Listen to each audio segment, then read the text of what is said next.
பசங்களா, அடிக்கிற வெயிலுக்கு நம்ம எங்கே போயிருக்கோம் பார்த்தீங்கன்னா, ஒரு தரமான ஃப்ரெஷ் ஜூஸ் கடைக்கு தான் போகிறோம்.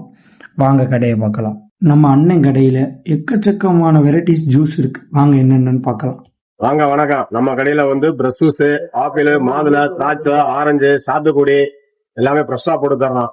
ஆமா, மற்றபடி வந்து மிக்சரு, பாதாம், ரோஸ் மில்க், லெமனு எல்லாமே ஓகே, நார்மலா போய்கிட்டு இருக்கு. இந்த ஐட்டம்ஸ் போக மற்றபடி நம்ம ஜூஸ் ஐட்டம் எல்லாமே இருக்கு. ஆமா, பல்பி ஆரஞ்சு, பெஸ்ஸி, கொக்கோ கோலா இருந்தது, போலி சோடா, ஸ்லேசி எல்லாமே இருக்கு. நம்ம கிட்ட வந்து எல்லாமே விற்பனை ஆகிட்டு இருக்கு. ஆமா, நம்ம அண்ணன் கடையில் இவ்வளோ வெரைட்டிஸில் எங்களுக்கு என்ன ஸ்பெஷல்னா, நம்ம கண்ணு முன்னாடியே ரெடி பண்ணி கொடுக்குற லெசியும் கிருணிப்பழம் ஜூஸும் எங்களுக்கு ரொம்ப ஸ்பெஷல், ரொம்ப அல்டிமேட்டாக இருக்கும். கடை எங்க இருக்குன்னா, சிவகங்கை மாவட்டம் மதுரைப்பட்டி மெயின் பைபாஸ்ல இருக்கு, சந்தைப்பேட்டை அருகில். PSM cool drinks. அப்புறம் அடுத்த வீடியோல சந்திப்போம் பசங்களா.